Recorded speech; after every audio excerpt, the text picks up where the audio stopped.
전격 이슈 분석 쌍심지 박선화입니다. 신도시 개발이 늘면서 생활권은 같지만 행정구역이 다른 한 지붕 두 가족 이웃이 늘고 있습니다. 행정구역이 달라서 생기는 문제, 실생활에 불편을 주는 경우가 적지 않은데요. 오늘은 생활권과 행정구역이 불일치하는 복합행정구역의 문제점을 들춰보고 바람직한 대안을 살펴보겠습니다. 전문가 두 분 모셨습니다. 단국대학교 남재결 교수 나오셨습니다. 안녕하십니까? 안녕하세요. 예, 반갑습니다. 경기도 연구원 조성호 박사 모셨습니다. 안녕하십니까? 안녕하십니까? 예, 반갑습니다. 두 분 오늘 다양한 의견 부탁드립니다.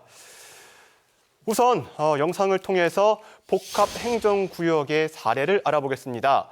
영상 먼저 확인하겠습니다. 급속도로 늘어난 도시 개발과 함께 행정구역의 경계에 들어선 주거지역이 증가했습니다. 이로 인해 생활권은 같지만 행정구역이 달라 생기는 불편과 갈등은 적지 않은 상황.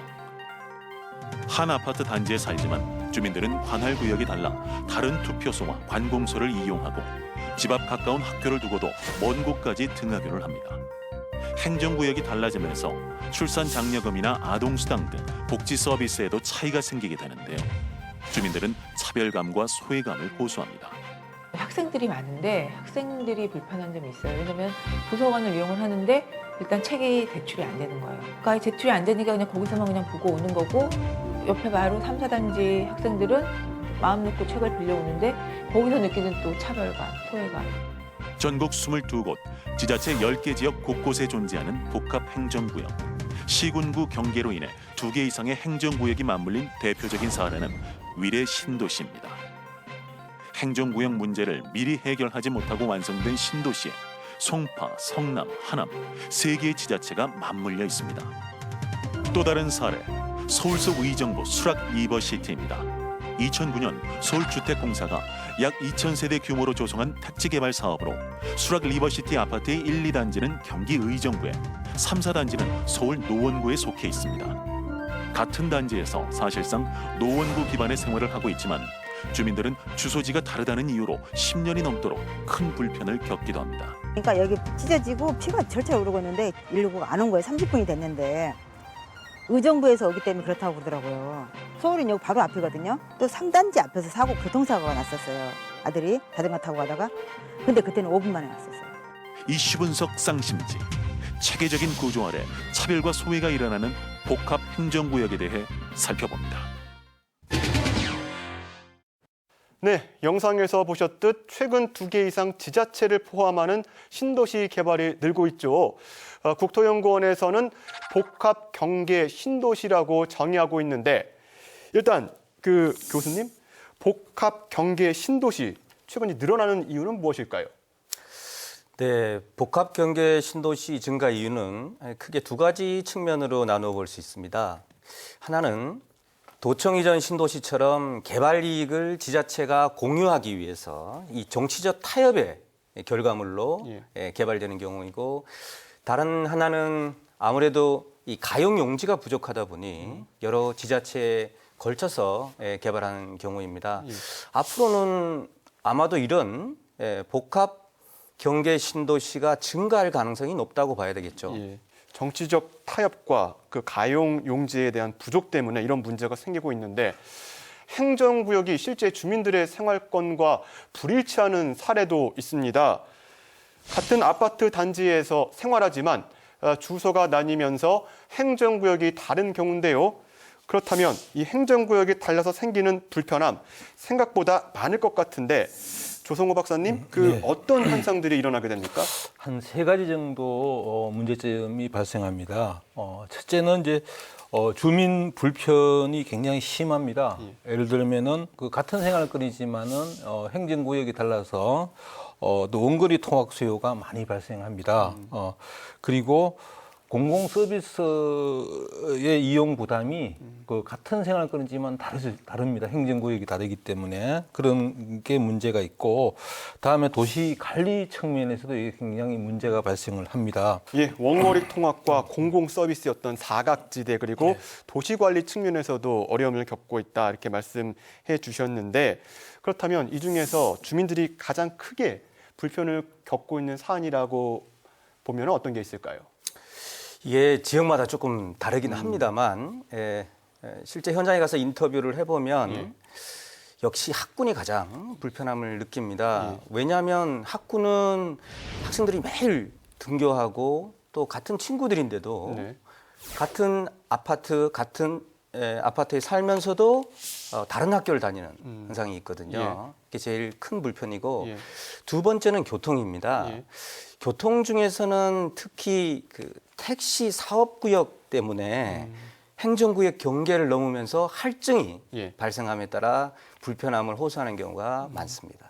역시 그 학군 문제가 가장 큰 주민들의 불편이라고 지적해주고 계신데 이런 문제가 꾸준히 제기되자 행정안전부는 지난 2017년 위례에 속한 각 시도와 주민 불편 해소를 위한 업무 협약을 체결했습니다. 그런데요, 이 학군을 비롯해서 아직 문제가 해결되지 못했거든요. 노력을 하고 있지만 이유는 무엇일까요? 네, 우선 이해관계자가 너무 많습니다. 이 경기도, 성남시, 하남시, 서울시, 송파구 이렇게 5개 자치단체가 연관이 되어 있고요. 예. 하나의 자치단체를 하더라도 단체장이 있는 집행부가 있고 예. 의회가 있고 이렇게 되면 10개의 기관이 나와버리죠. 여기 또 주민이 있습니다. 주민도 위례 신도시에 살고 있는 주민과 예. 그 외부에 있는 주민들 사이에 생각이 다를 수 있거든요. 예. 이런 부분을 조정하기가 굉장히 어렵습니다. 예. 두 번째는 아시다시피 이 지역이 핫플레이스입니다. 예. 네, 그래서 이 경제적 가치가 예. 어느 자치단체에 속하느냐에 따라서 달라지겠죠. 예. 그래서 여기에 계신 분 이해관계자분들이 굉장히 민감하게 반응을 합니다. 예. 뭐 지금 현재는 5개 지자체가 위례 신도시 상생협력 행정협의회가 구성되어 있습니다만 사실 내막은 지지부진합니다. 앞서 영상을 통해서 서울과 의정부 경계에 있는 아파트 단지의 사례를 살펴봤습니다. 이곳은 같은 단지와 평수임에도 행정구역 경계에 따라 아파트 가격 차이가 난다고 하는데요. 그러자 서울로의 통합을 원하는 1, 2단지 쪽을 향해서 집값 상승을 기대하는 것 아니냐는 시선도 있습니다. 조성호 박사님, 이에 대해서 어떻게 보십니까? 집값 상승을 염두에 둔 것 아니냐 이런 세간의 시선도 있습니다. 일반적으로 그 행정구역에 따라서 집가가 이제 많이 차이가 납니다. 예. 예를 들면은 저기 서울의 강릉시 같은 경우도 저기 안양천 서척이지만은 일부 그 서울 저기 그 행정구역 같은 경우는 한 수억씩 차이가 납니다. 예. 그래서 복합 행정구역에 있는 경우 집가 문제 이런 것 때문에 예를 들면은 서울 브랜드가 높은 서울로 편입되기를 원하는데 합리적인 저기 경계 조정이 필요하다고 봅니다. 예. 그 수락 리버시티 같은 경우에 1, 2단지와 3, 4단지가 한 수천만 원 정도 차이가 난다고 해요. 경기도와 서울이니까. 그래서 또 세간에서는 이게 집값 상승 때문에 의도적으로 좀 1, 2단지로 편입하려는 그 목소리 아니냐 이런 지적이 있는데 거기에 대해서 또 그 교수님께서는 어떻습니까? 생각이? 네. 이 특정 지역에 대한 얘기를 하고 있습니다만 예. 뭐 좀 민감하기도 해서 그렇죠. 예, 저는 이제 집값 문제 특정 때문에. 지역이라는 얘기를 아니라는 전제하에 예. 행정구역이라는 보편적인 얘기로 맞습니다. 말씀드리겠습니다. 예. 사실 행정구역 조정이 필요한 이 현장에 가보면 아주 두 가지 상반되는 현장들이 발견이 되는데요. 한 곳은 실제로 주민들이 불편을 느낍니다. 그리고 저 같은 행정학자가 갔을 때 좀 화가 난 왜 이걸 조정하지 않았을까라는 데도 있지만 반면에 주민 불편을 표면적으로는 호소하지만 사실은 경제적 가치나 선거구 조정을 원하기 때문에 이 표면적으로는 행정구역을 조정해달라라는 경우가 있습니다, 사실. 그래서 이 경계 조정이 지자체 간 합의가 가장 중요하겠죠. 예. 합의가 가장 중요하지만 현재 대통령령으로 네. 정하도록 되어 있습니다. 맞습니다. 이렇게 하는 것도 아마 이런 것을 확인하는 중앙정부의 절차를 두기 위한 거라고 볼 수 있겠죠. 네, 알겠습니다. 그 속뜻에는 여러 가지 면이 담겨 있는 것 같습니다. 한지북 여러 개의 주소는 같은 생활 속에서 주민들의 삶의 편차를 더욱더 크게 만들고 있습니다. 실질적인 생활권과 경제권을 보장하기 위해 지자체는 이해관계 속에서도 협력과 상생의 카드를 꺼내고 있는데요. 영상으로 관련 내용 확인해 보겠습니다. 서울 중구와 성동구에 걸쳐 있는 한진 그랑벨. 이곳의 경우 중구가 2019년부터 어르신 공로수당을 매달 10만 원씩 지급하면서 생활권은 같지만 주민들이 받는 복지수당은 다릅니다.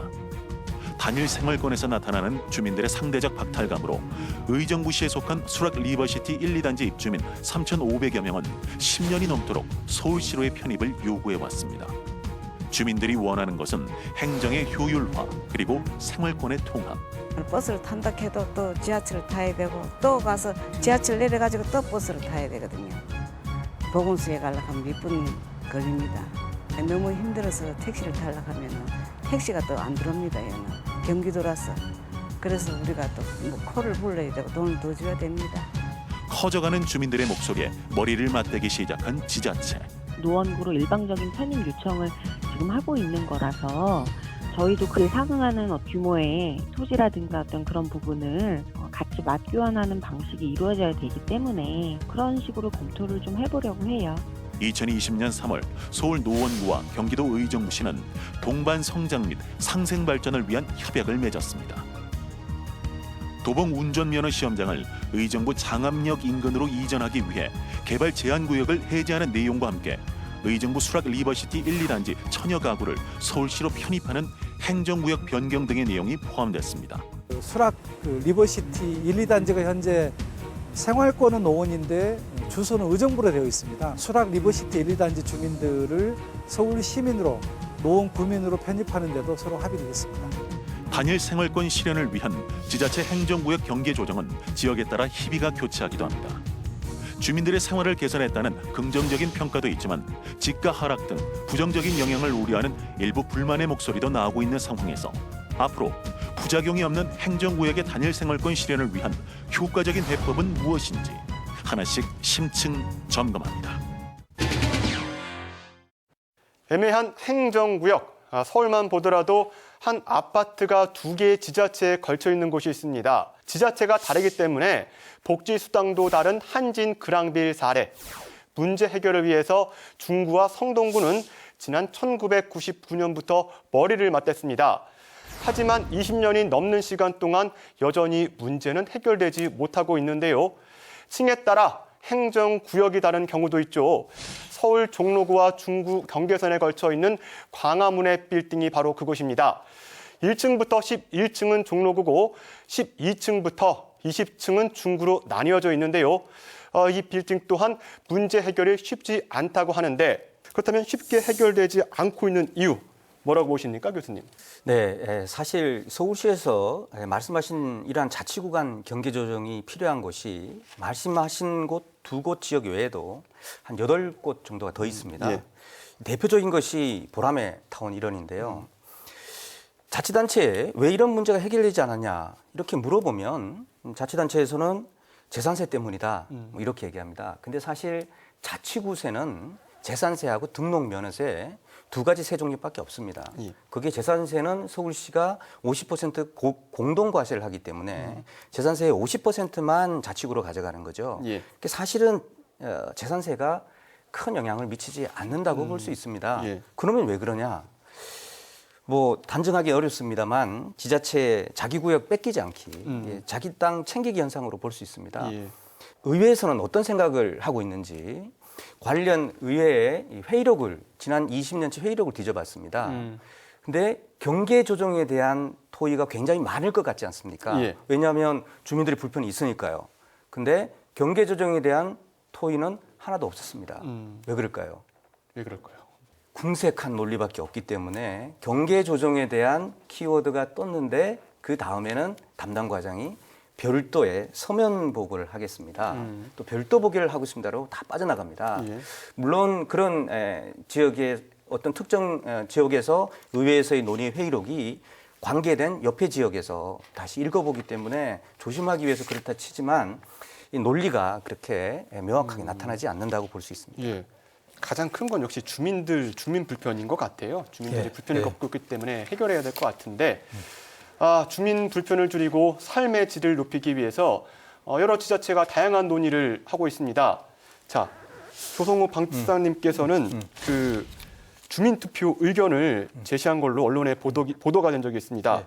주민투표의 효과 그리고 주민투표는 무엇인지 말씀 부탁드릴게요. 네. 신도시가 이렇게 개발이 되면은 원래 또 하나의 지방자치단체를 만드는 게 실질적으로 애국의 사례입니다. 그런데 우리나라는 그렇지 않고 실질적으로 각자 분할해서 등기를 해서 행정구역으로 편입되기 때문에 지방자치 측면에서 예. 조금 더 검토를 해야 된다 이런 말씀을 드리고 예. 제가 주민투표를 주장한 이유는 그렇습니다. 지방자치법 패치 분합에 의하면은 신도시 같은 경우 세 개 지방 정부의 의회가 찬반을 통해서 하든지 아니면은 주민투표를 통해서 해야 됩니다. 근데 가장 민주적인 절차는 행정구역 개편은 모든 나라들이 주민이 주체가 투표하도록 돼서, 되어 있습니다. 그렇게 측면에서 그게 가장 민주적이다 이런 말씀을 드립니다. 그 생활권에 있는 주민 모두가 투표하는 방법에 대해서 말씀해 주셨는데 그렇다면 주민투표의 우려점은 없을까요? 그간에 이제 우리가 시군구 통합을 할 때 실질적으로 주민투표가 정치인들이라든가 공무원들의 여론 조성에 의해서 좌지우지되는 경우가 많았습니다. 그래서 정치적인 이런 타협이라든가 이런 걸 방지하기 위해서는 실질적으로 지방 정부에서 정보를 충분히 공개해야 된다. 경계 조정을 어느 쪽으로 하느냐가 중요하지 않습니까? 그럼 뭐 예를 들면은 성남으로 이게 편입이 되면은 경계 조정이 되면은 이런 장단점이 있다.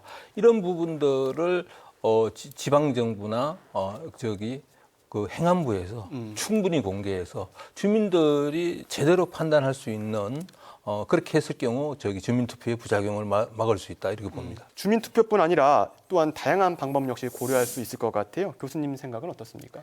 네, 우선 주민투표에 대해서 혹시 조금 더 정리를 하고 한번 알겠습니다. 넘어가죠. 지방자치단체를 새로 만들거나 없애거나 합칠 때에는 반드시 주민투표를 거치거나 예. 또는 지방의회의 동의를 얻어야 됩니다. 예. 그런데 지금 경계조정 같은 경우는 예. 이 주민투표가 필수 사항이 아닙니다. 그냥 주민투표는 주민 합의로 경계조정을 할 수 있습니다. 근데 이제 조 박사님께서 주장하시는 것은 이런 경계조정도 중요한 사안이기 때문에 주민투표를 하는 것이 좋다. 예. 이제 이런 논리이고요. 예. 저도 동의합니다. 예.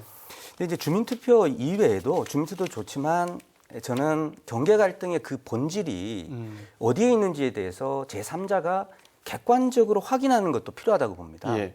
그래서 우선 당사자 간에 해결을 유도하되 해결이 어려운 경우에는 행정안전부 중앙분쟁조정위원회에서 직접 개입하여 해결하는 예. 그런 제도적 방안도 도입할 필요가 있다고 봅니다. 예. 자, 그럼 이 시점에서 좀 짚고 넘어가야 될 게 애초에 그 신도시를 개발 계획을 세울 때 이런 문제들을 사전에 좀 예상해서 선제적인 조치가 좀 이루어지지 않았을까라는 좀 의심이 드는데 거기에 대해서 어떻게 생각하십니까? 네, 좋은 지적이십니다. 지난 7월에 행정안전부에서 지방자치법 개정안을 냈습니다. 예. 거기서 방금 말씀하신 내용이 들어있는데요. 예. 복합 경계 지역을 개발하는 시행자가 행정구역이 애매할 경우에는 예. 지방자치단체 장에게 이 조정을 신청할 수 있도록 했습니다. 예. 그러면 이제 개발자는 지방자치단체 장에게 조정 신청을 하고 지방자치단체 장은 행정구역 조정을 절차를 밟고 있는 사이에 개발을 할 수가 있겠죠. 예. 이중적인 절차로 갈 수 있기 때문에 그렇게 되면 아마도 이런 문제는 조금 더 완화되지 않을까라는 생각이 듭니다만은 경제적 가치와 수반되는 부분에 대해서는 예. 아마 주민 갈등에 대한 문제도 있고 해서 완전히 없어지기는 어렵다고 봅니다. 예, 알겠습니다. 자, 그렇다면 경계 조정 해법은 없는지 지금부터 알아보겠습니다. 경계 조정이 복합 행정구역 해법으로 활발히 논의되고 있습니다. 경계 조정이 행정구역의 구조적 문제를 해결하는 방법이 될 수 있을지 또한 우려점은 없는지 조성우 박사님께서 말씀 부탁드리겠습니다. 두 가지의 이제 정책이 있습니다. 경계 조정 전에는 이제 협력을 하게 되고 지방 정부 간에 그리고 이제 그 협력만으로는 해결이 안 될 경우 이제 경계 조정에 들어가야 됩니다. 예. 그리고 이제 그 협약보다는 좀 더 강한 게 행정협의회를 만들어 가지고 중점적으로 이 문제를 공무원을 배치해서 어느 정도 또 노력하는 방안이 있고, 한데 이제 이것만으로는 안 될 경우 이제 만약에 지방 정부 간의 협력만이 안 될 경우는 주민 불편 해소를 위해서 궁극적으로 이제 경계 조정 절차에 들어가야 됩니다. 경계 조정에 들어갔을 경우 첫째는 이제 그 행정안전부에서 경계 조정 기준을 이제 명확하게 좀 제시를 해줘야 된다. 지금 시행령에 이제 그 되고 있는 이임을 해놨는데 실질적으로 명확한 기준은 없습니다. 그동안 이제 활용하고 있는 토지를 교환한다든가, 예를 들면은 저기 그 위례 신도시 같은 경우 성남으로 갈 경우 성남에 있는 땅을 서울이나 저기 하남에 또 다른 부분을 떼어서 주는 방안이 있고, 또 이제 예를 들면 또 재정 지원을 하는 방안이 있습니다. 예를 들면은 그쪽 지역으로 저기 행정구역이 바뀔 경우 타지방 정부는 세금이 줄기 때문에 그 부분을 예를 들면은 저기 행안부에서 하든지 예를 들면 그것을 가져가는 지역에서 하는 방안이 있겠습니다. 자, 그렇다면 앞으로 이 단일 생활권을 위해서 뭐 제도적 장치가 마련돼야 할 것 같은데 어떤 것이 좀 필요하다고 보십니까? 네. 이제 단일 생활권에 대해서 행정구역이 다를 경우 경계 조정하는 게 제일 바람직하나, 그러나 사실상 또 그렇지 못한 경우가 많습니다. 그래서 우리나라의 앞으로 이렇게 복합행정구역에 대해서는 이제 경계 조정이 힘들 경우, 실질적으로 수준이 힘들 경우는 제가 볼 때는 행정협의회나 복합행정을 할 수 있는 출장소 같은 거를 만들어서 실질적으로 주민의 편의를 불편을 해소해야 된다고 봅니다. 저는 이 부분이 이제 잘 안 되는 이유는 두 가지라고 보는데, 아까 모두에도 말씀드렸지만 소지역이기주의가 있는데 거기에는 이제 경제적인 이해관계가 이제 지방 정부 간에 도사리고 있고, 또 하나는 이제 이게 공급자 위주의 행정입니다. 공무원은 그 행정구역이 다른 것에 따라서 불편을 겪지 않기 때문에 주민들은 그 불편을 너무나 잘 아나 실질적으로 공무원 자신은 그 불편을 느끼지 않기 때문에 앞으로 수요자 중심으로 진짜 주민 중심의 그 행정을 하는 것이 바람직하다는 겁니다. 그렇다면은 이 문제는 좀 원활하게 풀린다고 봅니다. 지역 일기주의와 수요자 중심의 의견이 필요하다는 말씀이신데, 자, 그렇다면 교수님께서는 어떤 의견을 갖고 계십니까? 네, 꼼꼼한 제도 설계가 필요하다고 봅니다. 저는 이제 3단계 제도 설계를 해야 된다고 보는데요. 첫째는 지역의 주민, 지방의회, 그리고 단체장, 이 사람들 간의 합의를 유도하는 게 가장 우선이 돼야 되겠죠. 그 해당 지역이기 때문이죠. 근데 만일 합의가 되는 경우도 있지만 합의가 되지 않는 경우에는 행정안전부에서 조정을 하는 2단계를 필요하다고 봅니다. 이 조정 단계에서는 사실 이 비용 문제도 행정안전부에서 고려를 해줘야 됩니다. 그런데 경계를 바꿨다. 그러면 교통 표지판이 바뀌어요. 그래서 사실 소요되는 비용이 꽤 많이 있습니다. 그래서 그 비용 부담을 과연 누가 할 것이냐, 이런 부분도 행정안전부가 조정을 해줘야 된다고 봅니다. 그런데 행정안전부가 또 조정이 실패했다. 그런 경우에는 행정안전부에는 중앙분쟁조정위원회라는 분쟁조정위원회가 있습니다. 이 분쟁조정위원회에서 직권으로 대통령령을 제정할 수 있도록 제도 설계를 할 필요가 있겠다, 이렇게 봅니다. 알겠습니다. 자, 끝으로 앞으로 이 문제를 해결하기 위한 해법에 대해서 교수님께서 해주실까요? 네, 해결 방법의 가장 중요한 건 중앙정부든 지방정부든 그 정부와 공무원의 주민 편의에 대한 노력과 의지겠죠. 예를 들면 여러 지자체가 행정구역을 공유하고 있을 때 특정한 행정 서비스는 그중 하나의 지자체가 공급을 하고 거기에 대한 비용은 다른 지자체가 부담하는 방법이라든지 아까 조 박사님이 말씀하신 행정협의회나 이 사무위탁 이런 그 방법들도 아주 적극적으로 강구할 수 있다고 봅니다. 시민 편의를 최우선으로 하는 정부와 지자체의 노력과 의지가 필요하다고 말씀해 주셨는데 박사님 생각은 어떻습니까? 앞으로 이제 우리가 지방 정부나 중앙 정부나 예방 행정을 해야 됩니다. 예방 행정. 예를 들면 토지 이용 변화라든가 주민의 정주 여건이 변할 경우 복합 행정 구역이 발생할 경우 이걸 어떻게 지방 정부 간에 협력할 것인지 그리고 어떻게 경계 조정할 것인지에 대해서 미리 신도시 개발하기 전에 미리 처방책을 마련해 놓고 신도시 개발에 따른 대응을 해야 됩니다. 그래서 그간에는 실질적으로 손을 놓고 있다가 주민 불편이 가중되면은 공국적이 중앙정부나 지방정부가 뒷북을 치는 그런 경우가 많았습니다. 그 갈등 비용을 해결하는데 엄청난 비용이 들어갔습니다. 예. 네.